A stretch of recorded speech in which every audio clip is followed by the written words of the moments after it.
me dicen.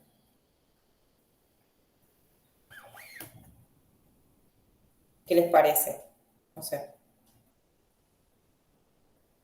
Si tienen dudas puntuales o les parece que yo vaya trabajando algunos conceptos. Lo del caso me parece que está bueno para que lo podamos discutir y ver más o menos cómo se aborda. Algunas cositas y si van surgiendo dudas o después hay dudas específicas, las vamos haciendo. Bueno, bárbaro, les cuento más o No menos sé qué cómo opina es. el resto, pero Sí, me parece también. Bueno, yo les traje por las dudas. Un caso que es una situación real, por ejemplo, los casos que yo voy a tomar de examen son siempre reales, son casos adaptados, pero son situaciones de las que trabajamos en los centros de salud. Por lo general es lo que les puede suceder en la mayoría de los exámenes, ¿no? Salvo alguna cuestión puntual que se les pueda pedir. Siempre recuerden, nosotros una herramienta básica es la historia clínica familiar. Espero que la hayan visto todos y en ese sentido les pueden ir preguntando algunas partes de la historia clínica en el examen. Yo les voy a contar el caso de una paciente que vive en la zona noroeste de la ciudad, se llama Barrientos Josefa. Josefa vive en un mismo terreno con su marido y 4 de sus hijos, y a su vez vive atrás de la casa otra de sus hijas con 4 hijos. Durante el examen podemos también solicitarles que nos muestren un familiograma, por ejemplo. Supongo que es una herramienta que todos conocemos, eso, recuerden, varón con cuadrado, mujer con círculo, ¿sí? No se olviden de poner la fecha al momento de realizarlo, no es mucho más complejo que eso, ¿sí? Y no mucho más. Bueno, les voy contando de Josefa. Recuerden que acá se les puede pedir también, o en la historia clínica tiene un apartado que habla de la situación del hogar, o sea, de las condiciones de vida en realidad. Yo lo trabajo en ese concepto. En donde dice, no sé si lo vieron, a ver, yo se los voy a mostrar, no sé si lo llegan a ver. Este está en blanco, por ejemplo. Esta partecita de atrás es la que nos va a dar en las historias clínicas municipales, en las provinciales también hay datos que son de las condiciones de vida.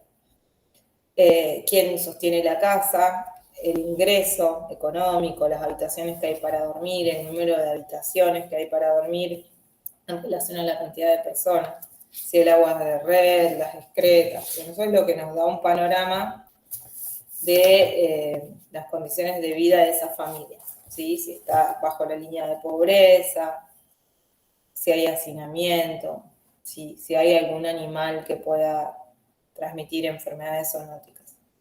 Pero bueno, les cuento de Josefa, así lo charlamos. Bueno, Josefa nació en el 58, es procedente de Chaco. Como antecedentes familiares tiene un papá que falleció de un infarto. Ella es diabética, tiene a su vez una retinopatía diabética asociada a glaucoma, por lo tanto tiene visión en cuentadedos, solamente ve bultos, y es hipertensa. No tiene cirugías, estuvo 9 veces embarazada, tuvo 8 partos y un aborto. Actualmente en menopausia. Ella tiene la pensión de madres de 7 hijos, que es una pensión no contributiva, y había aprendido a leer y escribir con dificultad, digo había porque ya no puede leer, terminó 3er grado y nada más. Bueno, yo les cuento todo, el caso, y después les voy haciendo preguntas para que discutamos. Con respecto a las vacunas que tiene aplicada, ella no fuma, perdón, me olvidé de decir eso. No fuma, no tiene ninguna alimentación digamos, particular, no es vegetariana, no es vegana, ¿sí? Come en su casa. Y con respecto a vacunas, les decía, ella tiene colocada, por ejemplo, una dosis de doble adulto, una dosis de hepatitis B y la vacuna de la fiebre hemorrágica. A su vez, tiene las 3 vacunas COVID. Con respecto al tratamiento, ella tiene, de 2021, es la segunda consulta que conozco de ella. Entonces ella tiene en noviembre un tratamiento farmacológico en donde tenía metformina, 2.000 miligramos días, glicacida, 2 comprimidos días, amlodipina, 10 miligramos al día, losartán, 100 miligramos al día, simvastatina, 20 miligramos al día, y después tiene 3 gotas que utiliza para el glaucoma, se las nombro, pero no vamos a trabajar con eso. Timolol, latanoprost y dorzolamida. Bueno, yo les cuento un poquito la consulta, la última consulta, y después empezamos a discutir algunas cuestiones. Ella viene a control, ella en noviembre yo le solicito exámenes complementarios, los cuales me puede traer recién a finales de febrero, por que agarra a todos, nos agarra, ¿no? La tercera ola COVID y los servicios sanitarios, sobre todo del primer nivel, estuvo dedicado, ya lo habrán visto, casi plenamente a la atención COVID. Entonces fue muy dificultoso poder dar turnos y demás. A su vez de las propias dificultades de la paciente, ¿no? Ella viene a mostrarme los laboratorios y los exámenes complementarios que yo le había pedido. Ahora vamos a charlar de cuáles le hubieran pedido ustedes. Yo solamente les voy a dar algunos valores y ustedes después me van a decir qué más le hubieran pedido. Ahí ella me trae una glicemia de 396, un colesterol total de 276, triglicéridos de 444, tiene una HDL de 50, y a su vez tiene una hemoglobina glicosilada de 11. Entonces, empecemos a discutir. A mí me gusta que lo hagamos interactivo, ¿sí? Que ustedes puedan pensar que este es el examen. Los exámenes pueden ser así. O sea, los casos que vamos a tomar puede ser en centro de salud, por ejemplo, el caso de Josefa, ¿sí? Yo acá lo que les voy a hacer es ir orientándolos y ustedes abran los micrófonos de a uno para ir discutiendo. Si ustedes con estos datos, a ustedes estos datos, les gustaría conocer algo más, por ejemplo, de los antecedentes de Josefa, de otras cuestiones de la historia de vida, ¿quisieran preguntar algo más? Podríamos sumar alguna serología que pueda llegar a tener de base, pensando en alguna miocardiopatía chagásica. Bueno, pero ahí yo la pregunta que hago es no sobre qué haríamos. Vos querés saber si ella tiene Chagas. O si tuvo... Sí, no sé si es lo más importante, pero se me ocurrió eso y por eso lo vi. Pero sí, centrándonos en la diabetes. Claro, yo, como para que ustedes se fijen, yo no estoy preguntando sobre qué harían o exámenes complementarios. Estoy preguntando, la pregunta, que eso es, vieron en un examen, si el examen fuese escrito, si ustedes no interpretan la pregunta, pueden responder mal.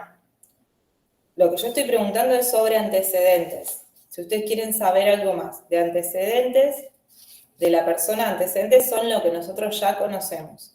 Si quieren saber algo más de las condiciones de vida, algo más con respecto al grupo familiar, algo que yo no haya dicho acá y que a lo mejor pueda estar, o que, por ejemplo, si ustedes la tuvieran a Josefa adelante, le quisieran preguntar con todo lo que yo les dije.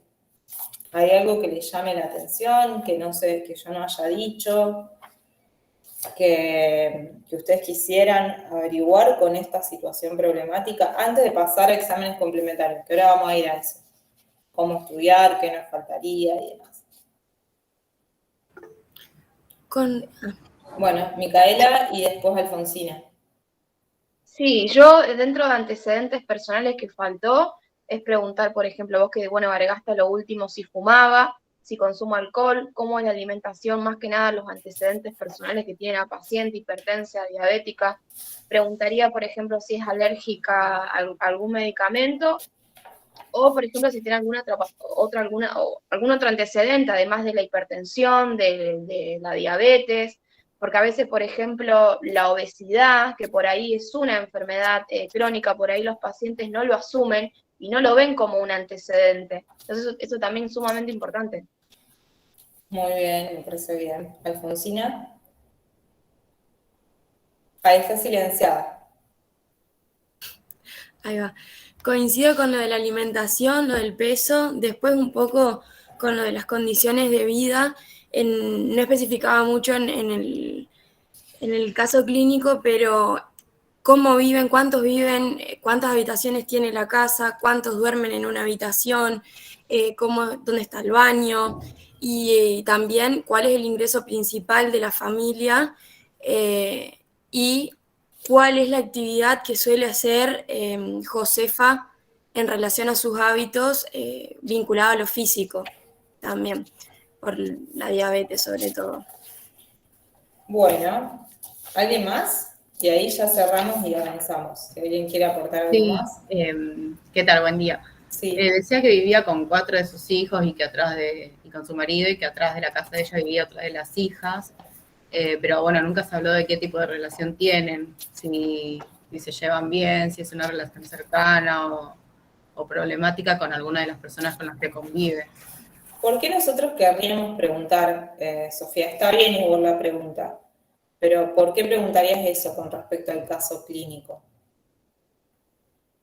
Particularmente.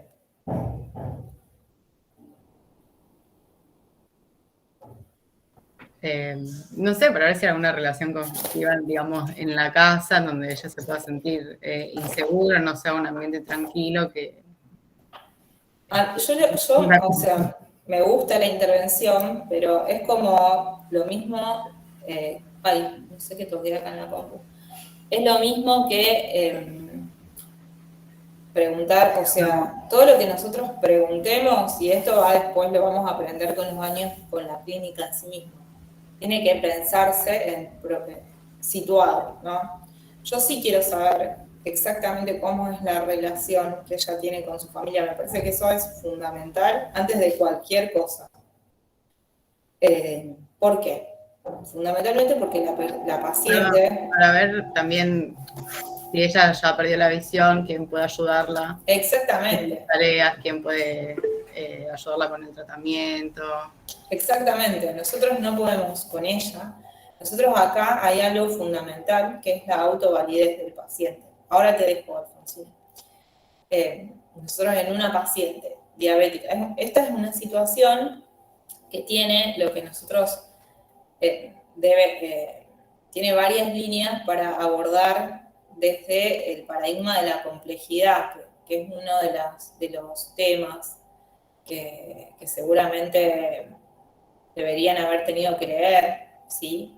O que ya seguramente trabajaron en toda la carrera, pero que se puede llegar a pedir que hagan alguna pequeña intervención o discusión desde una mirada de la complejidad.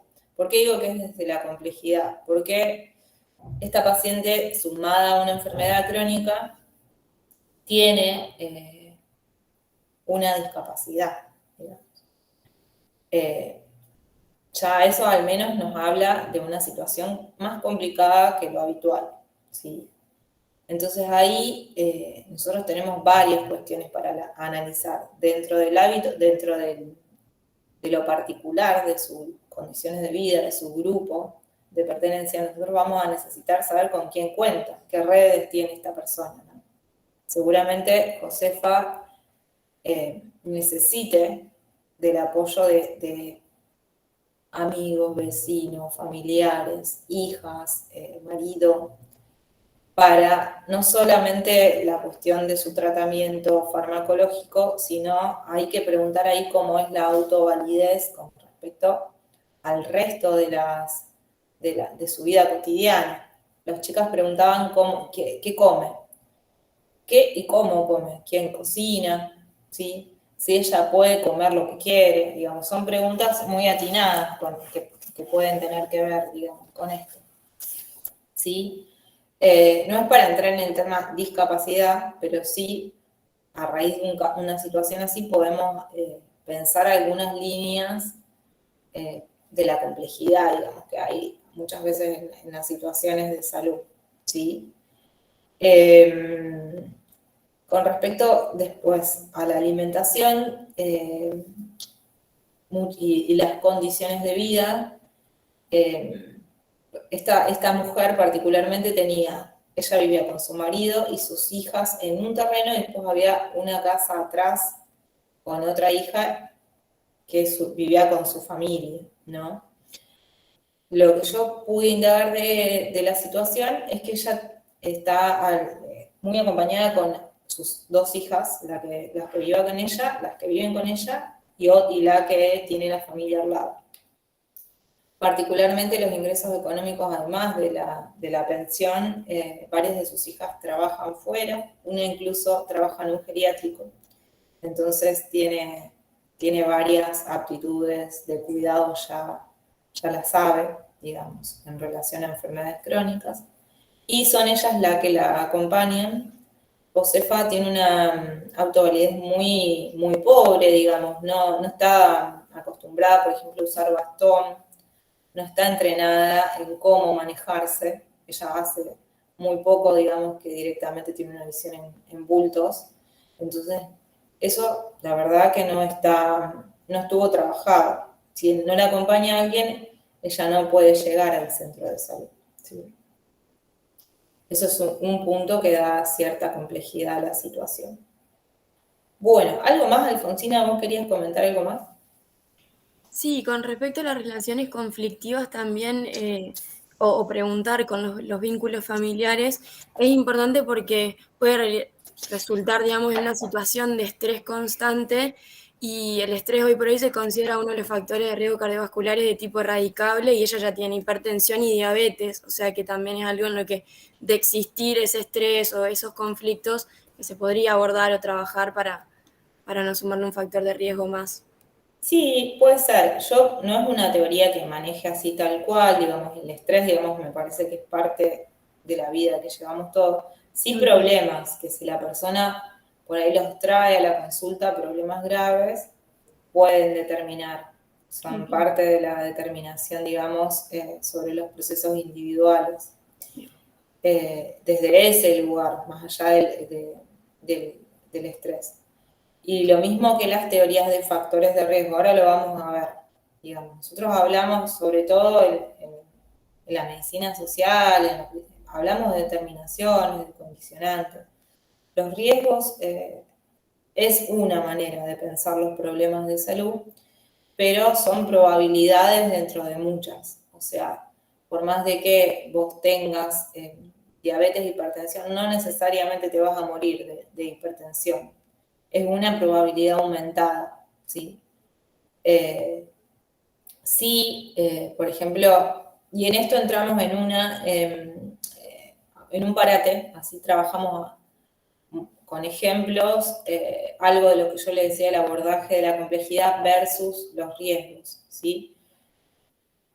Cuando uno explica los problemas de salud, históricamente tuvimos muchas líneas para explicar problemas, ¿sí? Nosotros podemos pensar que los problemas de salud son de causa-efecto, o sea, la diabetes se produce por la insulinoresistencia y porque, no sé, les voy a tirar algo que no es, ¿no?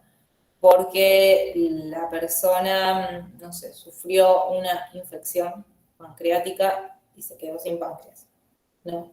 Así de reducido. O yo les puedo decir, el COVID se produce por un virus, punto. Esa es la explicación unicausal, que muchas veces en muchas subespecialidades, en muchas veces nosotros vamos a reducir nuestro pensamiento a pensar que los problemas de salud son unicausales, ¿sí? Hay otras teorías que después fueron diciendo, pero no es tan así.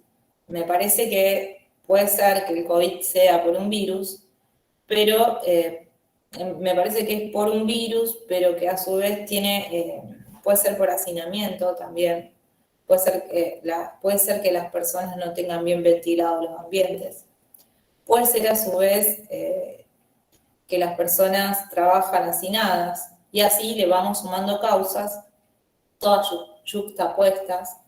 Entonces le decimos que son multicausales, 1 más 1 más 1 más 1, ¿sí? Todas en la misma línea. El virus de la misma manera que el hacinamiento, ¿sí? Desde la medicina social nosotros usamos algo que es el paradigma de la complejidad dentro de la dialéctica, una forma de pensar los problemas de salud. Ustedes ya lo vieron en toda la carrera, solamente que la idea es aplicarlo, ¿sí? Es el famoso cuadrito de Castellanos, resumidamente, pero en realidad hay muchas otras maneras. Castellanos solamente hizo una base, una matriz para pensar, pero hay otras, ¿sí? ¿Qué significa esto? Que hay diferentes, digamos, niveles para pensar la complejidad de los problemas y que todos estos niveles están relacionados dialécticamente. Es decir, si yo quiero pensar la situación de Josefa, y ustedes me ayudan, ¿no? Si yo quiero pensar desde el plano de lo macro, ¿sí? Desde las determinaciones generales sobre el proceso salud, enfermedad, atención, que con lo que yo les conté existen en Josefa. ¿Qué hay? ¿Qué se les ocurre? Yo los ayudo, pero ¿qué se les ocurre? ¿Qué determinaciones desde lo general hay en el proceso de salud, enfermedad, atención de Josefa? Hay muchas, pero vamos a trabajar, aunque sea, digamos, algunas, después vamos a lo particular. ¿A alguno se le ocurre alguna?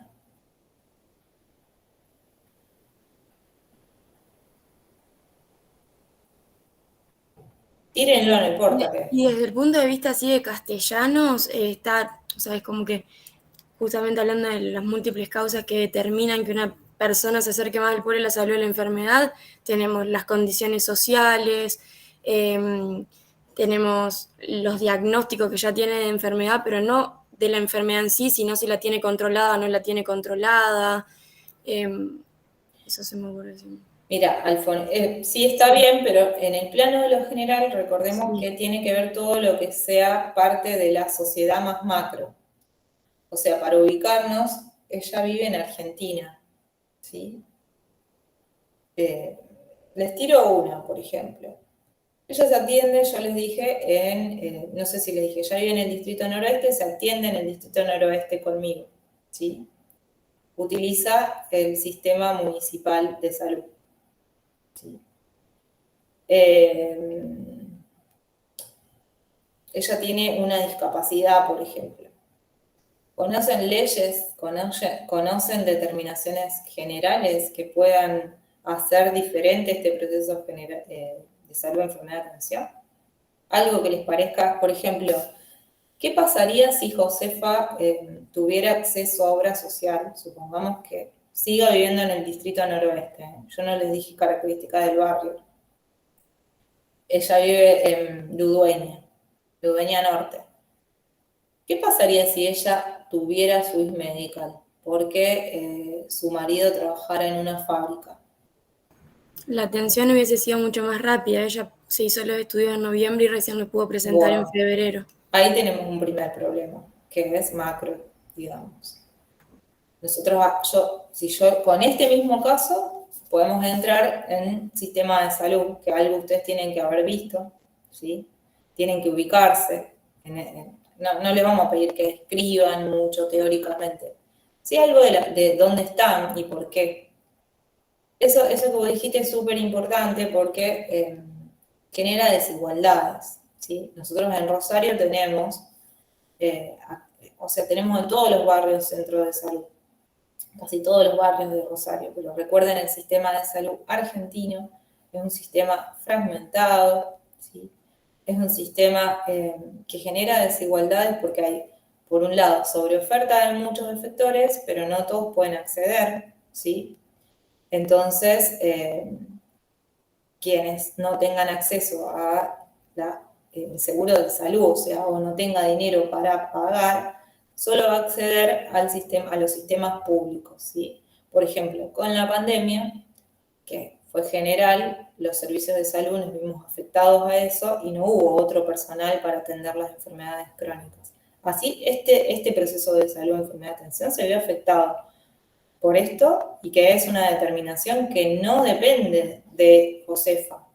Tampoco dependía del efector de salud, no es del nivel de lo particular. Es macro, ¿sí? Porque hay algo ahí, puede tener que ver con la organización del centro y lo que queramos, pero hay algo macro que tiene que ver con el financiamiento, que tiene que ver con cómo se organiza la atención, ¿sí? A su vez, tiene que ver con las leyes, ¿no? Que hay y que a veces no se cumplen, o lo que no hay, ¿sí? Pero bueno, ese es un ejemplo, por ejemplo, del nivel de lo general, de cómo afecta directamente. Es muy claro esta tardanza con una glicemia de 400 casi, de un montón de meses, ¿no? Eso es en el plano de lo general, para que ustedes entiendan. En el plano de lo particular, siempre tiene que ver con las condiciones objetivas de existencia que son compartidas con un grupo de personas, ¿sí? Micaela quiere preguntar algo, me parece, antes de avanzar. No, quería hablar de los determinantes, ¿no? Aplicando el modelo de castellano en esta paciente. Sí. Por ejemplo, un ejemplo del nivel particular de los determinantes podría ser a nivel particular la dinámica familiar, el ingreso económico, la ocupación, la presencia de necesidades básicas, o por ejemplo la falta de estrategias de promoción y prevención en relación, por ejemplo, a las enfermedades que tiene la paciente, hipertensión, diabetes, por ejemplo, si tiene obesidad, o sea, ¿se relaciona a eso? Sí, todo lo que sea particular es del grupo de pertenencia, del barrio, de los vecinos, tiene que ver también con el efector al que asiste, pero en ese caso con el centro de salud y la organización que tenemos, no con todo el sistema, ¿sí? Pero sí, tiene que ver con eso. Lo individual ya tiene que ver con sus propios procesos. En lo individual intervienen su metabolismo, la genética, procesos personales, digamos. No es lo mismo alguien, como ustedes decían, que además se sume a todo esto un padecimiento subjetivo, que alguien que no, por ejemplo. Que en realidad la mayor parte de las causas sean genéticas, o esenciales, una hipertensión esencial, una diabetes móvil. No es lo mismo que eso, ¿sí? Luciana quería aportar algo. Hola, no, sí, una pregunta iba a hacer con respecto a eso de particular y general. Sí. Y individual. Y también depende de donde vos te parás, ¿no? Porque yo también tenía entendido que vos te podés hablar de un particular, pero a un nivel más singular, o al revés, un singular más particular. Por ejemplo, no sé, hablamos de un singular, pero hablamos no solo de una paciente, sino, por ejemplo, de todos los hipertensos. ¿Puede ser o no? ¿O estoy equivocada? Sí, en realidad siempre, o sea, la matriz de análisis del problema, que es la de castellano, que es la que yo les comento, hay un montón de otras, pero en la carrera nosotros vemos esta, ¿sí? Entonces, ustedes tienen que pensar que esto es para analizar un problema, ¿sí? Entonces, el problema puede ser individual, puede ser general o puede ser particular, ¿sí? A su vez, recuerden que los niveles están determinados y condicionados, ¿sí? Entonces, podríamos decir que los niveles individuales condicionan lo particular y lo particular condicionan a lo general. Lo general determina a lo particular, o sea, las determinaciones son de arriba para abajo, los condicionantes son de abajo para arriba, ¿sí? ¿Conocen algún ejemplo muy actual en donde situaciones individuales modificaron el plano de las determinaciones generales? Hay algo muy fácil que se dio hace muy poco, pero nos cambió la vida a muchas. El aborto. La El ley aborto. que lo... La ley de aborto. Exactamente. Eso es muy pragmático porque siempre pensamos que la verdad que no sirve, o sea, luchar y ustedes dicen cómo va a condicionar, por ejemplo, en el caso de los pacientes con enfermedades crónicas, nosotros ni nos imaginamos qué podría condicionar. Pero yo les cuento para seguir avanzando, ¿no? Josefa, por ejemplo, no podría tener acceso a la medición de Accu-Chek en su casa, al hemoglucotest, porque hace desde el gobierno de Macri que no se están comprando. Primero, o sea, el avance neoliberal, digamos, la cuestión, la hiperinflación, el desfinanciamiento de los servicios públicos, pero no se está comprando. Entonces, hoy en día, cualquier paciente que querramos insulinizar, no podemos medirle la glicemia, no estamos haciendo bien las cosas, ¿sí? Además de que el acceso a los medicamentos en diabetes es de 2 medicamentos orales, la glicazida y la metformina, y a solo algunos tipos de insulina. Entonces, la verdad que uno podría quedarse ahí y decir, bueno, esto no puede ser, o podría en una cuestión más utópica pensar que los pacientes se organicen, que reclamen que hay una ley de diabetes, que puedan hacer presentaciones, amparos, ¿sí? Hasta que algo cambie y al menos la provincia de Santa Fe empiece a incorporar en el presupuesto el dinero para que esos procesos de atención sean adecuados, ¿sí? Eso podría ser un ejemplo, en el caso de enfermedades crónicas, ¿sí? O que tengan acceso a una alimentación diferenciada quienes utilicen insulina, por ejemplo, ¿sí? Bueno, ¿se entendió más o menos esto? O como Alfonsina, ¿querías comentar algo? Sí, sobre todo para cerrar un poquito la idea de lo que hablamos de los problemas. Y estaría bien, por ejemplo, decir que los problemas están desde la parte macro, micro e individual. Dentro de la micro, por ejemplo, las condiciones objetivas de existencia, las características del barrio, la exposición al aire, la contaminación ambiental, la presencia de basurales. Y después lo individual, sí, lo que vendría a ser propio de Josefa en este caso. Sí, en realidad, por eso, a lo mejor se puede, yo les cuento cómo podría ser el examen, pero la idea es pensarlo para todo, ¿no? Sí. Alguien puede preguntar algo puntualmente, decir, en el plano de lo general, con este problema, ¿se te ocurre alguna determinación? Eso es una cosa. Otra cosa es lo que nosotros lo próximo que sigue, y para avanzar, es lo que llamamos lista de problemas. La lista de problemas, por lo general, siempre tiene que ver con lo individual, ¿no? Y es una herramienta que nosotros siempre usamos, lo usamos también desde el primer año, para poder analizar un problema. No está mal pensarlo siempre con la matriz de Castellanos, porque nos va a parar distinto, ¿no? Pero, y recuerden, la lista de problemas no son antecedentes, ¿sí? ¿Quieren que yo les vuelva a leer todos y a todo y hagamos paramos unos 5 minutitos para que ustedes redacten problemas así y me los dicen? Si se animan a abrir la mayor parte de los micrófonos, mejor, porque también pierden el miedo. No importa que ustedes, digamos, no lo hagan bien, la idea es verlo, ¿no? Sí.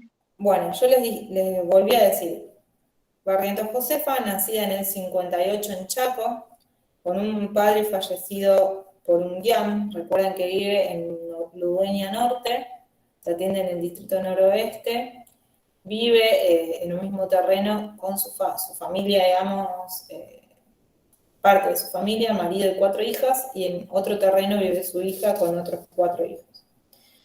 Recordemos los antecedentes de Josefa, que es diabética, tipo 2, no les dije eso, que tiene un glaucoma y una retinopatía diabética que la dejaron con una visión en bultos, que ella no es autoválida, depende de sus hijas para movilizarse porque no está entrenada.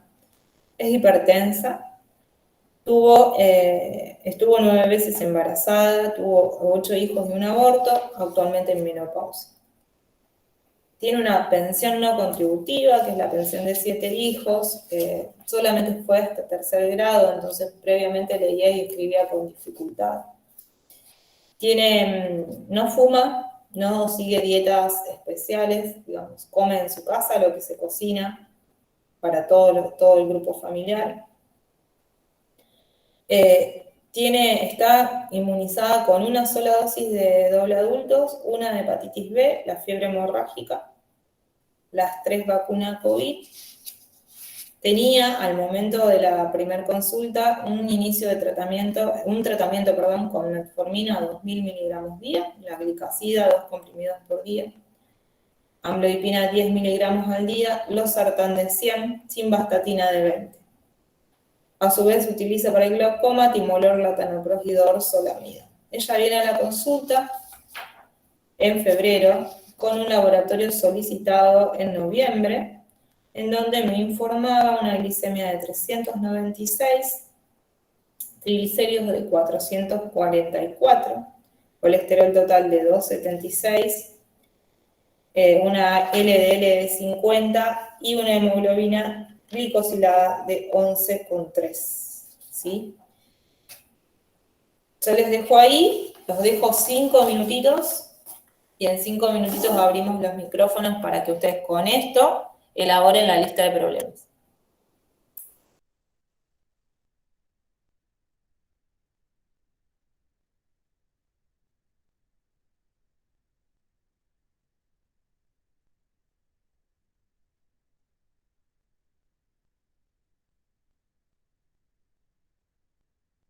Inés, una pregunta. En relación, ¿sabe leer y escribir? No me acuerdo no sé si chicos ustedes escucharon. Sí, había dicho que sí. Había aprendido, pero después se le complicó por el tema de la visión en bultos. Ah, listo. Ahora no puede.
Bueno, ¿estamos? ¿Alguno se anima a decir una aunque sea? ¿O a ir abriendo? La visión en bulto.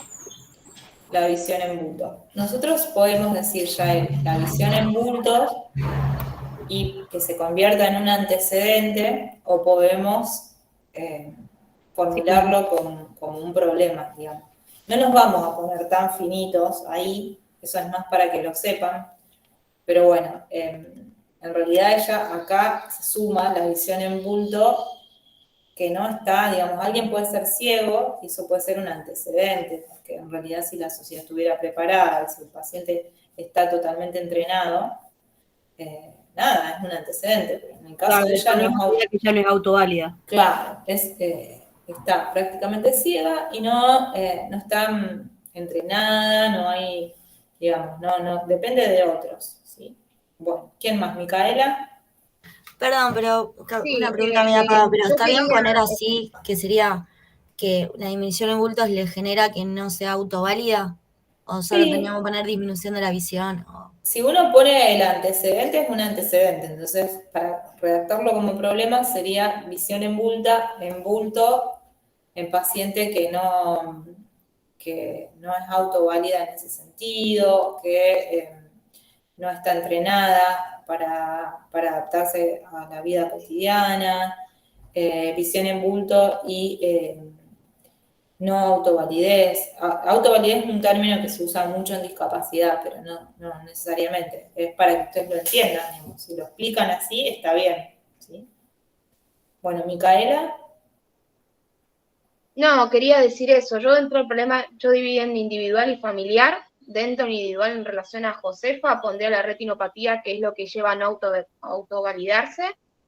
Y dentro del familiar pondría, por ejemplo, bajo ingreso socioeconómico, porque yo no sé la ocupación que tiene el marido y por lo que sé es que Josefa vive de una pensión. Y pondría entre preguntas, por ejemplo, yo cuando realmente no sé si es un problema, pongo entre preguntas que es el hacinamiento, porque vive con 4 hijos más el marido. Es lo que pude. Sí, son 6 en la casa. Yo no dije nada de las características de la vivienda, igual. Podría ser que viva, lo suponemos, pero no dije nada de cómo es la casa ahí, digamos. No dije si tiene 6 habitaciones y está uno en cada una, o tiene 3 habitaciones. Sí sabemos, yo no sé si tomarlo como problema, ¿sí? Sabemos que ella tiene una pensión no contributiva, ¿sí? Y que trabajan algunas de sus hijas, ¿sí? De cualquier manera, nos faltan datos para que sea un problema eso.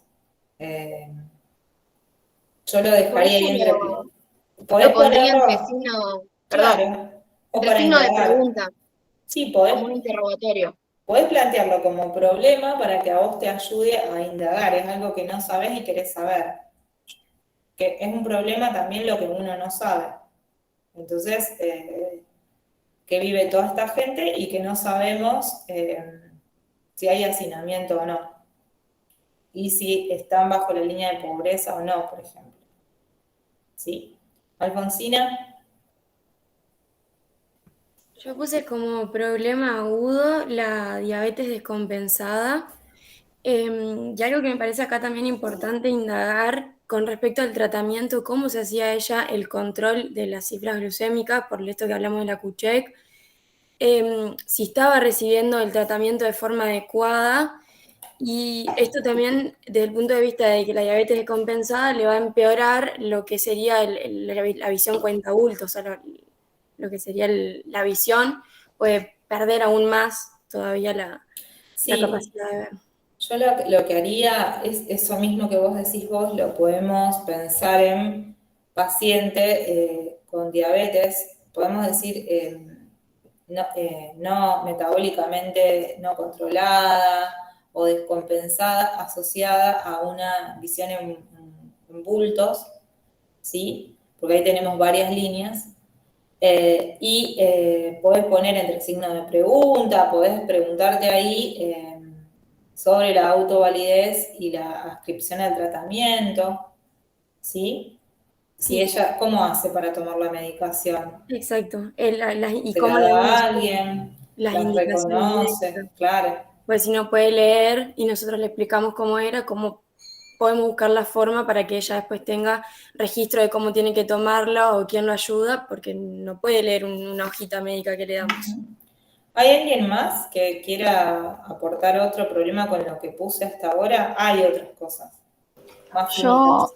Yo quisiera aportar que tiene las vacunas incompletas, Exactamente. Tiene que es vacuna. un problema agudo, digamos, que tenemos que Ujú. enfrentar. ¿Y cuál más? ¿Qué más Los tenemos? resultados del laboratorio. ¿Qué más hay en el laboratorio que llama la atención? La glicemia, el perfil lipídico también está elevado. Creo O que sea, la ahí hay La hemoglobina triglicéridos. glicosilada una dislipemia, y la entonces, dislipemia. que no vimos hasta ahora.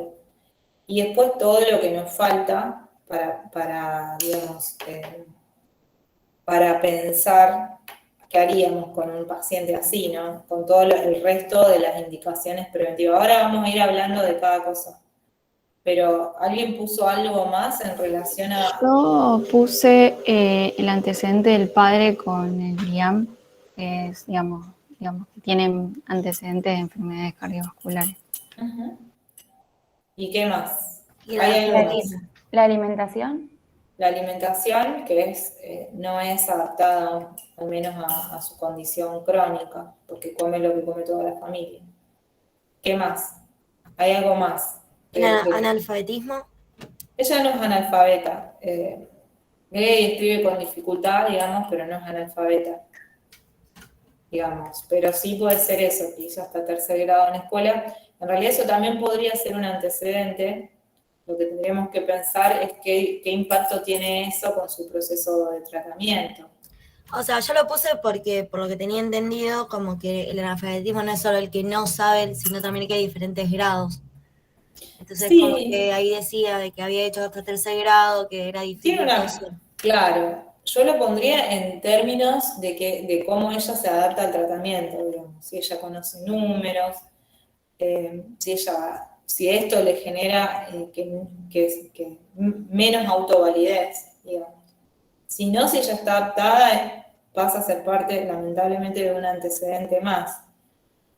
Si ella puede con su vida cotidiana, ¿no? ¿Hay Yo algo? lo puse más como una educación incompleta, no como una Sí, falta. eso puede ser, digamos, pero vuelvo a lo mismo, puede ser un antecedente o puede ser un problema. ¿Sí? La diabetes puede estar controlada y ser un antecedente, o puede estar descompensada, no estudiada, ¿sí? Nosotros Acá no habla de las tomas de tensión arterial, pero también yo lo puse como un problema. Bueno, tendríamos que ver cómo está esa tensión, si está controlada o no, porque vemos la medicación, pero no sabemos los valores. exactamente, ahora vamos a seguir con eso. ¿Y hay alguna otra cosa? Hay varias cosas que podríamos trabajar, pero no sé si alguien agregó Yo algo. puse unidad, no sé si entra como problema, sobre todo las alteraciones del laboratorio y también con la enfermedad diabética que tiene, podía ser que tiene una obesidad. No sabemos, porque eso no lo podemos poner porque yo no les dije si es obesa. Dislipidemia. La dislipidemia sí. Y después está todo lo que nosotros no conocemos. Se puede agregar en la lista de problemas. O sea, si nosotros quisiéramos pensar en todo lo preventivo, acá pasamos a otra categoría para analizar, ¿sí? Todo lo que nosotros digamos o les pedamos a ustedes sobre actividades preventivas, screening, ¿sí? Tiene una fundamentación, ¿sí? Entonces, con Josefa nosotros podemos hacer prevención primaria, prevención secundaria, prevención terciaria, ¿sí? Si nosotros dijéramos y pensáramos de ella con lo que yo les dije, qué mecanismos o métodos de screening, de prevención primaria, tendríamos que, no conocemos o tendríamos que agregar. Prevención primaria, O Micaela. Levanta la mano. Ya la Sí, bajó, como, pero bueno. Sí, ¿cómo? es decir, no, ¿qué método o qué cosas de la prevención primaria de lo que yo les dije no están? Digo prevención, no digo promoción, ¿eh? Y prevención primaria, por ejemplo, una de ellas es que no tiene las vacunas completas, Muy bien. ¿Quieren que principalmente repasemos? la Repa- antigripal, mayores de 60 años, no tiene la antigripal. Ella, además de mayor, ¿por qué tiene que tener la antigripal? Por los factores de riesgo. Por Porque es el un factor de riesgo. por la edad. ¿Y qué más? ¿Qué otras vacunas tiene que tener? La Bueno, antineumocóxica, les- ver si tiene, por ejemplo, el esquema completo de la doble no, adulto. Bueno, claro, tiene no la tiene doble esquema adulto completo también. de doble adulto ni tampoco de hepatitis. Vale. Tiene Claro. una sola dosis. Bueno, bárbaro, entonces ahí. Recuerden Bueno, las Sí, para las hoy en día, en el contexto en que nos formamos, ver si tiene, bueno, tiene todas las vacunas del COVID, pero ver si tiene todas las vacunas del COVID. En el Claro. caso de que se haya olvidado de alguna, entregaría al CICAP y ver cuáles son las otras vacunas que faltan. Buenísimo. Bueno, prevención primaria, entonces estamos. Alfonsina, ¿querías decir algo? Sí, lo de los screening de patologías, por ejemplo, el de cáncer de mama. Eso sería Claro, secundario. eso sería secundario. Bueno, No, tenía entrado el concepto, entonces pensé que era previo a la enfermedad, entonces. no. Ok, Recuerden, detección temprana, secundaria. la prevención primaria es previo a la enfermedad. Con Claro. todo lo que tenga que ver con screening, nosotros hacemos prevención secundaria. Claro. Detección ¿Sí? precoz. Sí, sí. Es la detección precoz. Bueno, Está en bien, ella, Soledad. Sí, tal cual. volvamos a la detección precoz. ¿Qué no conocemos? ¿Qué tendría que tener Josefa? Una densitometría puede ser. Podría, no tenemos acceso, o sea, no lo podemos poner como screening poblacional porque no hay acceso, ¿sí? Es una recomendación. ¿Primaria o secundaria, Inés? Secundaria para que trabajemos El en conjunto. El cáncer, PAP. el cáncer de colon. ¿Cuántos Cáncer años de tenía? colon es del 58. Cáncer de cuello de útero, PAP. PAP. ¿Cómo? Y cáncer de mama, cáncer Cáncer. de colon, cáncer de mama. ¿A qué edad comenzamos con el screening de Papa Nicolau y cómo lo sostenemos? ¿Cómo decimos que la persona está bien testeada? Tenemos dos maneras. Bueno, generalmente lo clasifican si tienen menos de 30 años, más de 30 años. En este caso, si es más de 30 años, se recomienda hacer lo que es el PCR para el HPV y hacer en conjunto la toma del PAP. Evaluamos el PCR. Si este PCR nos da negativo, no es necesario evaluar el PAP y lo pedimos cada 5 años el PCR para el HPV. Hasta los 65 era, no me acuerdo. Sí, hasta los 65. Bien, y si hacemos el PCR para el HPV y me llega a venir positivo, ahí donde miramos el PAP y ahí vamos a evaluar el PAP según tenga o no displasia, cómo vamos a hacer el seguimiento. Si no hay displasia en el PAP, podemos hacer cada año y medio, hacer otra vez lo que es el PCR y el PAP. Si no hay displasia, año y medio PCR y PAP. Ahora, si tengo algún tipo de displasia, un HSIL o LSIL, bueno, ahí se verá si se hace una colposcopía con biopsia o según el tipo de lesión, una biopsia más. Luisina, el tema con esto es que no está todavía, porque ya en breve va a estar. ¿Vos en dónde hiciste tus prácticas en el centro de salud? En Casilda. En Casilda. Santa Fe. Bueno, acá en Rosario, por ejemplo, no está todavía el test de HPV en todos los efectores. Va a estar en breve, pero todavía no está. No, acá tampoco. Bueno, eso es lo que recomendaban guías, pero entonces pedimos lo que es el PAP. Tenemos nosotros en las guías dice la regla 113, pero nosotros generalmente se lo pedimos anual a todas las personas, a todas las mujeres, pero en el sentido que, esto creo que siempre se discutió en la tutoría que tuvimos, en el sentido de que, ¿por qué? La regla 113 dice, bueno, se lo pido al año, si está todo normal se lo vuelvo a pedir al otro año, y después si está todo bien, cada 3 años. Pero dice que si nosotros decimos, bueno, que cada 3 años se haga el PAP, muchas veces perdemos, a lo mejor la mujer no viene más a la consulta por 3 años, entonces perdemos mucho tiempo. Entonces por esa manera se lo hacemos anual. Bueno, ahí hay un tema que está bueno ya que lo traen, en realidad nosotros muchas veces vamos a ver que en la práctica, compañeros, yo misma, todos, ustedes mismos, van a hacer cuestiones empíricas, ¿sí? O sea, porque les parece que es así. Ustedes van a responder desde las guías, pueden decir cuestiones que se hacen desde la práctica, pero en realidad hay algo que está más estudiado. Con respecto a screening poblacionales, nosotros lo que tenemos que hacer es tratar de llegar a toda la población, ¿sí? Con el método que sea más accesible. Si la recomendación es hacer test de PCR, pero no tenemos, vamos a hacer citología, ¿sí? Y la idea con la citología es que llegue a todas las mujeres. La recomendación es 113 en Argentina, ¿sí? Y tiene una fundamentación, ¿sí? También la recomendación es testear a mujeres mayores de 35 o 30, ¿sí? Para abajo, la idea es que la mayor parte de las lesiones después se disuelven, ¿sí? Se van con el tiempo. Claro, eso iba a decir, es justamente por esto, porque después de los 30, antes de los 30, generalmente el 90% resuelve. Bueno, En la cambio, cuestión es que Josefa debería tener Papa Nicolau realizado. Nosotros, si no lo vemos en la historia clínica, lo podemos ir a buscar a CICAP, a CIPAP. Si no está, hay que hacérselo, ¿sí? Hay que hacerle 2 seguidos. Si tenemos test de HPV, bienvenido, pero si no tenemos, le hacemos 2 citologías, ¿sí? También tenemos que hacerle screening de cáncer de mama. ¿A partir de qué edad? ¿Sabemos? A partir de los La- 50 años, si no tiene antecedentes, y si tiene antecedentes, se hace 10 años antes de haber tenido el cáncer de mama, siempre y cuando un antecedente de primera línea. Buenísimo. También van a ver que en algunos efectores se siguen guiando por recomendaciones viejas que son más que nada de la Federación de Ginecología Nacional, que dice entre los 35 y los 40, incluso puede pasar que a nosotras mismas nos recomienden en el privado hacernos mamografías previamente. Pasa lo mismo que con el cáncer de cervix.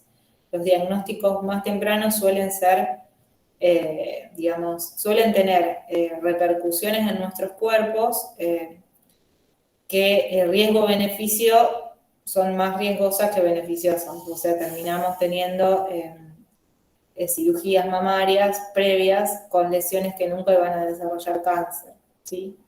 Se supone que hay que hacerla después de los 50, según las guías internacionales y la Federación de Oncología, ¿sí? Salvo que uno tenga antecedentes. Bueno, los 3 screening principales, entonces, que nosotros vamos a hacer de prevención secundaria, que son generales para mujeres mayores de 50 años, ya los dijimos las vacunas. Nosotros tenemos que en ella hacer prevención secundaria porque además tiene hipertensión y tiene diabetes. Y acá nos vamos a meter. Se los digo así para que ustedes entiendan qué hacemos cuando estudiamos un paciente diabético y para qué lo estudiamos, ¿sí?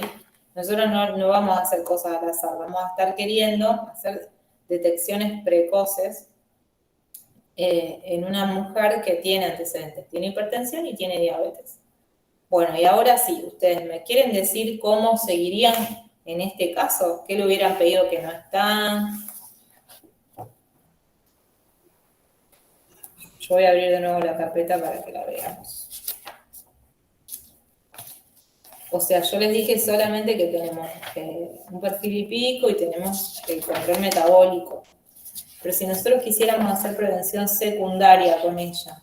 Y en cuanto a lo que es anualmente un fondo de ojo, un electrocardiograma. Digamos, tengamos en cuenta que ella, siempre estar situadas. Ella tiene una retinopatía y tiene un glaucoma, por ende ella tiene controles oftalmológicos mucho más seguidos. Claro, sí. Pero un paciente diabético que no tuviera nada, sí. Martina. Yo quisiera preguntar si le hicieron una orina para evaluar si tiene proteínas o no. Está bien, bueno, nosotros, además de la orina, ¿qué más vamos a pedir para evaluar función renal? La microalbuminuria. Microalbuminuria. Sí, ¿y qué más? Creatinina y urea. Creatinina. Creatinina y urea, o sea, la creatinina y urea evalúa la función renal y la microalbuminuria se pide una vez al año porque cuando está alterado el primer signo de afectación renal, principalmente en pacientes diabéticos e hipertensos. Bueno, la urea no se pide, o sea, es algo también empírico, salvo que tengamos sospecha de insuficiencia renal aguda, ¿sí? O en un paciente, yo por lo menos no la pido, ¿sí? A veces en las guías lo dice, no en todas, la mayor parte dice creatinina, ¿sí? La urea es una determinación para evaluar lo agudo o para pacientes que ya vienen con alteraciones, ¿sí? En su caso, yo les cuento, en la última creatinina de ella, yo ya se la había pedido, ahí era de 0,5, ella tenía ureas pedida, pero de 2019 siempre normales, y teníamos una orina que era del 2021 también, y era negativa, o sea, no tenía una nefropatía diabética. ¿Sí? ¿Qué más le pediríamos? Nosotros, por ejemplo, si tuviéramos algo de esto, podemos hacer intervenciones para evitar que se siga dañando el riñón, ¿sí? Pero bueno, ¿qué más tendríamos que ver en ella? ¿Con respecto al riñón o con respecto también a la hipertensión? No, yo les doy esos antecedentes y la pregunta es... El electrocardiograma. El electrocardiograma, está muy bien. Sobre todo para ver si en el electro hay signos de hipertrofia del ventrículo izquierdo, que también es uno de las referencias que se utiliza para ver si el tratamiento está siendo efectivo, porque en caso de que lo esté haciendo bien, es reversible, hasta cierto punto, claramente. Claro, justamente eso, donde ya hay insuficiencia, hay una disfunción diastólica, hasta la hipertrofia y demás, en donde ahí podemos actuar. ¿Podemos pedirle algo más? ¿Electro y algo más? Ecodoppler, pedir una radiografía de tórax. Se pueden pedir ecocardiograma Doppler, se puede pedir una radiografía de tórax. Y en cuanto a lo que es el ecodoppler de miembros inferiores, para, por ejemplo, si en el examen lo hacemos que hay alguna alteración a nivel de pulsos, de los pulsos, ¿se le puede hacer? Primero, es lo que faltaba, había que evaluar sensibilidad. Primero hay que evaluar antes de pedir un ecodoppler. Nada, inspeccionar bien en cuanto a lo que es la inspección de los pies, la inspección de los pulsos, la sensibilidad. Táctil discriminativa y la sensibilidad periférica, ¿sí? Que en el diabético, recuerden, o sea, primero los pies hay que verlos todas las consultas, ¿sí? Hay que evaluar pulsos, hay que estar evaluando la sensibilidad táctil discriminativa, a veces con el tocapincha, si tienen el monofilamento lo hacen así, ¿sí? Bueno, bien. Más que nada es eso, ¿sí? Después, si hay algo que da alterado, le pedimos un ecodoppler de miembros inferiores, pero no primero hacemos el examen físico. ¿Hay algo más que ustedes nombraron? Un hepatograma, por ejemplo, en el laboratorio, principalmente porque toma metformina. ¿Por qué le pediríamos hepatograma en la metformina? No, perdón, con las estatinas. Por las estatinas. Podríamos pedirle un hepatograma. Por lo general, a veces eso está indicado también, más de los libros de farmacología, la asociación entre testear. Yo lo que me parece que está bueno es ver la clínica también, pero ya tiene pedida de 2019, por ejemplo. Yo se lo pediría más que nada por el hígado graso. No sabemos si tiene hígado graso. No, pero bueno, suponemos que si es diabética, puede ser obesa. Ojo con las cosas que digamos. dislipidemia. O sea, es lo que yo les decía, ojo con lo que digamos de más en un examen, ¿eh? O sea, siempre es, perdón que te diga así, Luciana, pero siempre que nosotros digamos algo, pensémoslo, aunque al menos con alguna fundamentación de haberlo leído en las guías. Por ejemplo, lo de las estatinas está fundamentado. Y el hepatograma, porque en realidad ella toma estatinas. Yo no se lo pido en todos los análisis a los pacientes porque ya, digamos, uno lo puede hacer de inicio de tratamiento o puede hacerlo cuando le empieza la medicación como para saber el efecto, pero después no lo vuelvo a repetir en todas las consultas si ahí no hay clínica. Pero si ¿Lo puedo nosotros llegar no- a pedir al hepatograma? eh, ¿Lo puedo llegar a pedir al hepatograma por una esteatosis, por ejemplo? Claro, pero ¿por Por qué una le pedirían posible... una esteatosis si ustedes no saben si tiene esteatosis? A eso voy yo, no digan cosas que no saben porque se van a embarrar. Esto le doy como consejo desde el otro lado. Por ejemplo, ustedes están nombrando mucho y asocian mucho la obesidad con diabetes tipo 2, como ustedes ya la dan por obesa a ella. Y eso yo nunca les dije el peso de ella. Entonces, en todo caso, ustedes lo pueden poner como problema. Ustedes desconocen el índice de masa corporal, pero yo nunca les dije el índice de masa corporal de ella. Entonces, no la den como obesa ni pueden decir que tiene un hígado graso, ¿no? Porque ahí sí sería un error. Es más, ella no lo es. Por ende, podemos estar suponiendo algunas cuestiones, o una, que ella tuvo una diabetes MODI, por ejemplo, o bien que, es más, ¿saben cuánto pesa? 59 kilos. Lo otro que puede suceder es que ella, esto se los digo, a lo mejor me hubieran dicho ustedes, pero que está tan descontrolada por su diabetes, que está demasiada, que empieza a tener un cuadro de emaciación, que es un cuadro de las diabetes más descompensadas o terminales, digamos, ¿no? Que no tiene que ver ya con una obesidad, ¿sí? ¿Y cuánto mide, más o menos, para sacar Ella el... tiene 1,55, o sea, está bastante bien, no es... Está bien, está bien. le pueden sacar el índice, pero no, digamos, no es obesa. Probablemente puede estar pasando eso, que ella en realidad, es una paciente que hace años tiene diabetes, se atiende en el centro de salud desde hace no tanto, ya con su diabetes, se atiende desde el 2010 y comienza sus atenciones por hipertensión y diabetes. Entonces, puede ser que ella haya iniciado su diabetes siendo obesa y se emació por el descontrol, o puede ser que sea una diabetes genética, digamos, de las MODI, y que la haya iniciado de joven y ella vivía en Chaco, no sabía, el diagnóstico fue tardío, o sea, nosotros no, eso no lo sabemos. Profe, otra pregunta, ¿hace cuánto le diagnosticaron la diabetes? Desconocido, eso es el tema. Ella empieza en el 2010, por eso. Martina, ¿qué quieres? Sí, seguramente le pediste un hemograma completo, pero quería ver los valores de hemoglobina y de glóbulos rojos y glóbulos blancos. Sí. Acá con el hemograma puede haber una trampa, ¿sí? En las guías habla de pedir hemograma, ¿sí? Ahora, si uno quisiera pensar la fundamentación de por qué pide hemogramas en las enfermedades crónicas, no sabemos.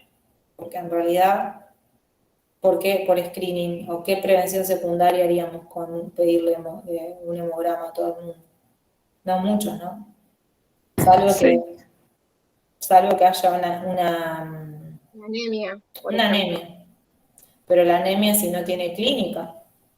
Es una determinación que siempre hacemos de más. Que está en todas las guías, pero siempre se hace de más. Igual tiene un hemograma pedido, para que no se asusten. Tiene blancos de 10.000, tiene una hemoglobina de 14,4, hematocrito de 43 y plaquetas de 300.000. Así que no hay problema. Bueno, Y otra cosa, sí. perdón. Sí. Ay, que quería consultar, no sé si se pide, pero el dosaje de vitamina B12 por la metformina. Sí, en realidad no está mal, digamos, pensarlo. También podríamos pensar en vitamina D, porque ella es menopáusica. O sea, no hablamos nada de la menopausia. es un tema más finito, se podría llegar a tocar, digamos, porque no hablamos nada de eso con ella, hay como muchas más cosas para evaluar. Pero la verdad que es secundario, digamos, tenemos bastante más para ordenar, no está mal, pero tenemos bastante más para ordenar, ¿sí? Bueno, como para pensar, todas esas que dijeron ustedes son intervenciones de prevención secundaria, ¿sí? Sí, ahora vamos a pensar en qué intervenciones haríamos en un proyecto terapéutico, como para cerrar.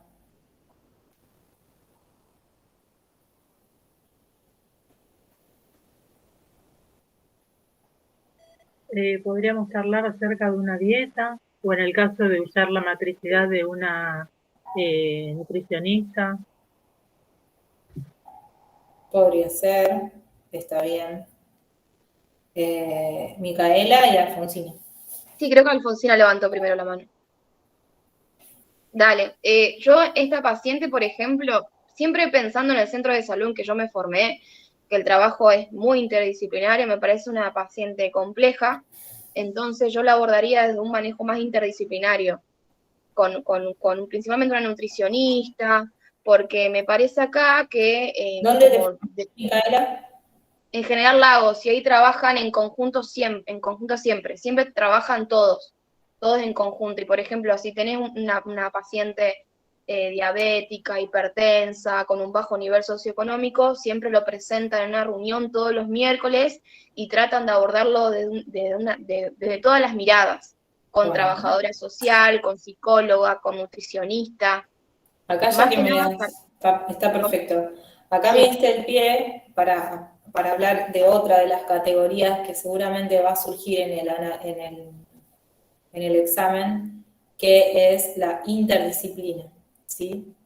Interdisciplina es lo mismo que cuando hablábamos de cómo abordar los problemas, nosotros decimos, puede ser unicausal, lo trata solo el médico, o sea, es disciplinar, vos vas, le das una receta y se va.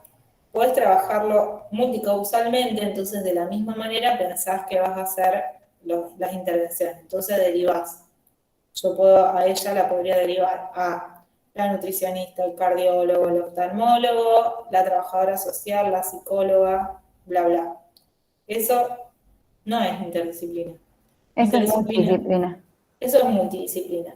Interdisciplina es lo que decía Micaela, es tratar de construir un proyecto terapéutico en conjunto. A mí me gusta una metáfora que utiliza una autora argentina que se llama Lisa Stolkiner. La deben haber leído, a lo mejor sí, en algún momento, si no ya la van a leer. Es psicóloga y ella habla de interdisciplina asociada a, para que ustedes se imaginen, a una banda de música o una orquesta, ¿sí? En donde cada uno tiene su instrumento, o sea, yo no me olvido que soy médica, que la trabajadora social tiene una disciplina como trabajadora social, si yo soy médica generalista, que puedo tener que trabajar con una oftalmóloga o una nutricionista, ¿sí? Pero lo que va a salir de ese proyecto terapéutico es la melodía, ¿sí? La melodía la hacemos entre todos, ¿sí? Si bien siempre hay alguien que dirige la orquesta, porque si no sería complicado, digo, depende de cada proyecto terapéutico, puede ser que el que dirija la orquesta sea el médico o sea el psicólogo, la psicóloga. O sea, si es un paciente de salud mental, la dirección del proyecto terapéutico tiene que estar a cargo de la psicóloga. Si es un paciente, por ejemplo, en donde el peso máximo de sus problemas tiene que ver más tal vez con las condiciones de vida, o por ejemplo incluso con discapacidad, ¿sí? Tal vez tenga que ser la trabajadora social, o con derechos vulnerados de niños y niñas, ¿sí? Pero bueno, en función de que ustedes entiendan, entonces el proyecto terapéutico en un trabajo interdisciplinario va a ser esa melodía. Y en este caso, como la situación lo amerita, requerimos de un trabajo interdisciplinario, ¿sí? De nada va a valer que yo le modifique el proyecto terapéutico si no puedo trabajar a largo plazo la autovalidez de Josefa, ¿sí? De nada va a valer. Pero o al menos las redes, ¿no? Sí, Luisina. Y Alfonsina. Perdón, Alfon, sí, eso, tenía la mano levantada, Alfon. No, iba a agregar con respecto a lo que estaba diciendo recién, que también es muy importante la participación de Josefa en la toma de decisiones, porque hay que, por un lado, brindarle todas las herramientas o brindarle toda la información para que ella pueda decidir. Nosotros no podemos pretender, por ejemplo, establecer un tratamiento súper intensivo que ella no lo va a poder llevar a cabo con respecto a la alimentación, con respecto a la actividad física.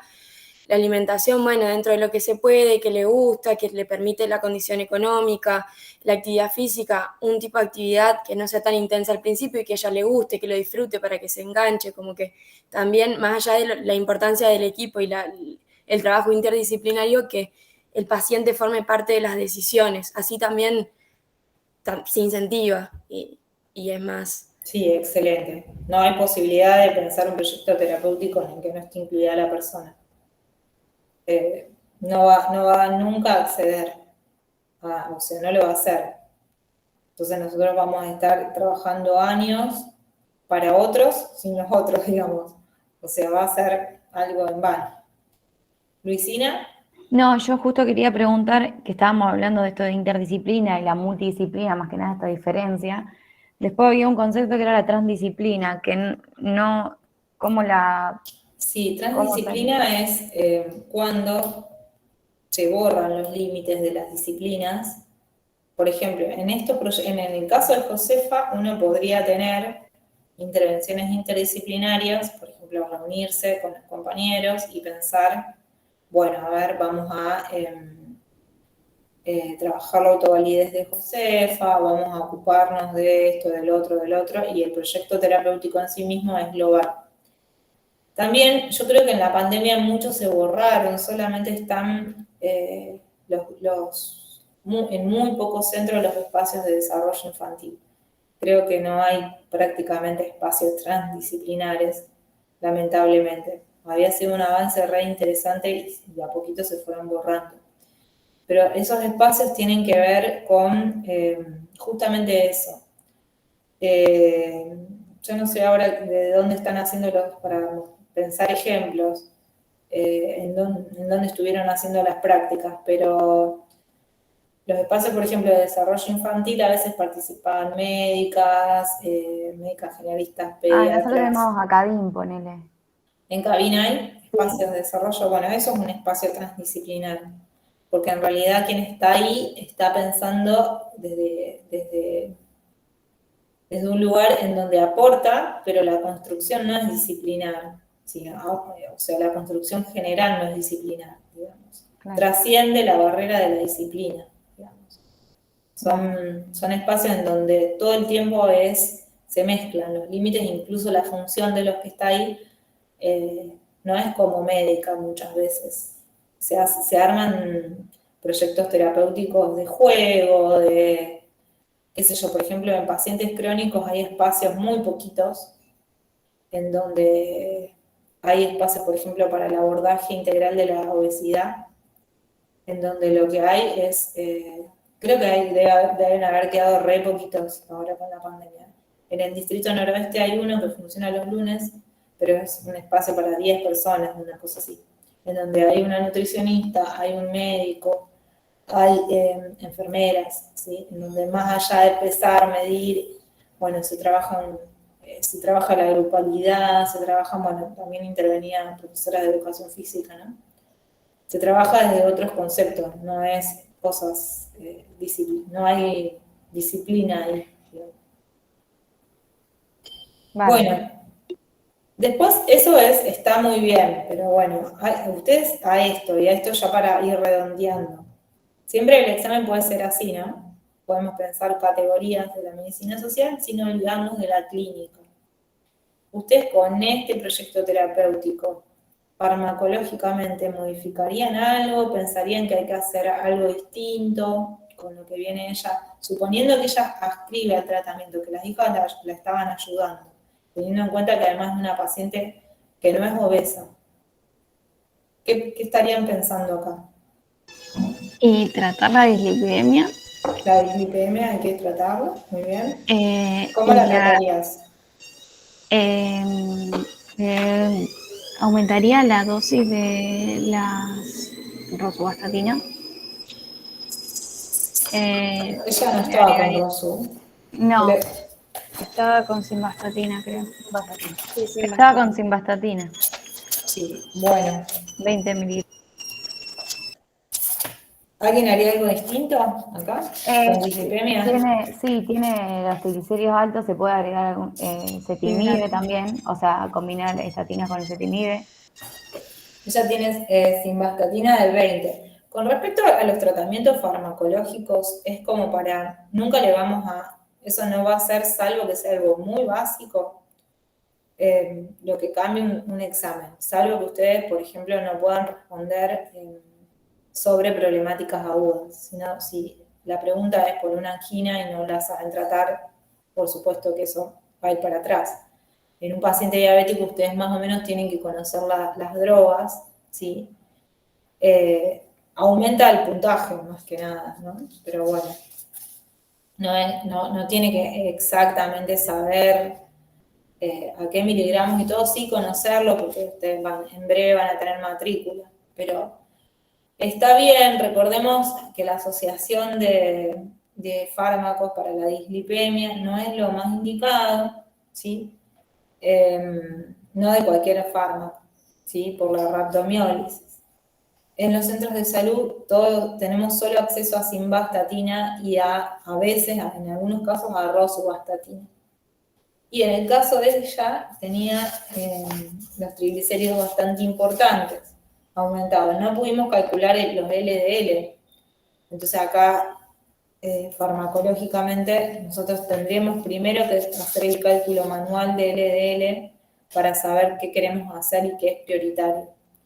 Y sacar el riesgo cardiovascular, que acá sí es, no sé si todos lo trabajaron, pero está, digamos, es un patrón que antes era el Framingham, ahora se usa el de la OMS, las recomendaciones, para ver el riesgo cardiovascular de posibilidad de sufrir un evento a 10 años y la necesidad de incluir prevención secundaria con estatinas o aspirinas. ¿Sí? ¿Qué más? ¿Qué más haríamos? Y cerramos acá con el caso. Yo le agregaría insulina a la paciente. Hay que insulinizarla, Josefa. ¿Sí? Ya está demasiada, tiene dosis máximas, ¿sí? ¿Cómo lo vamos? Tiene hemoglobina glicosilada de 11, o sea que nos está indicando que el control no viene hace bastante tiempo. Exactamente. Bueno, chicos y chicas, más o menos acá nos tomamos un tiempito importante para analizar la situación, pero muchas veces los exámenes van a ser parecidos a esto. No necesariamente van a ser de un adulto, ¿sí? Pueden ser de una mujer embarazada, pueden ser de un niño, ¿sí? Así que bueno, más o menos les quedó claro. ¿Tienen alguna duda puntual de alguna categoría? No vamos a ver todas las cuestiones clínicas, ¿no? Pero que quieran preguntar.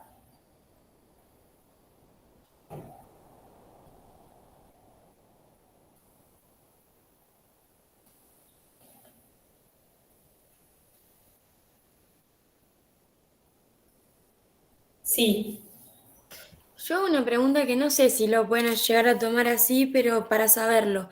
Donde yo estuve en el centro de salud, por ejemplo, a la hora de hacer una historia clínica familiar y personal, por ejemplo, una mujer que llega, que tiene familia, para hacer la parte de la inscripción al centro de salud, se le pedía el documento para ver si correspondía al centro de salud, al área de referencia, se le tomaban los datos y después se hacía lo que se llamaba consultorio de primera vez, en el que le hacían una historia clínica con sus antecedentes clínicos, ginecológicos, y después le preguntaban la parte obstétrica.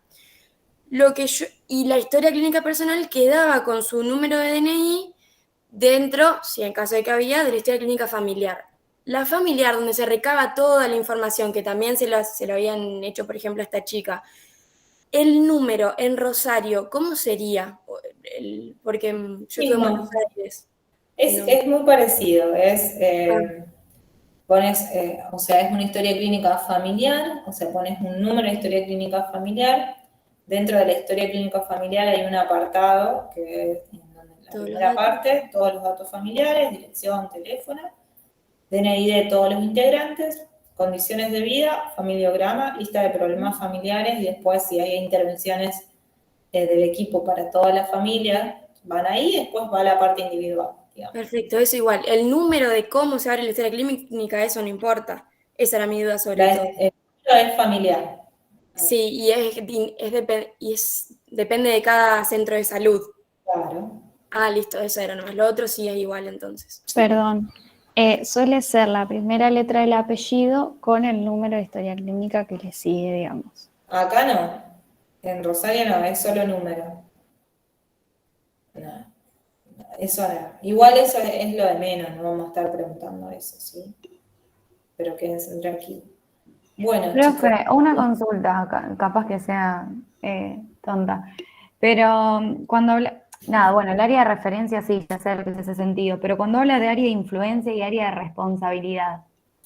Área de influencia, o sea, en realidad en Rosario, y debería ser en varios lugares, yo hablo por Rosario, y también por Santa Fe.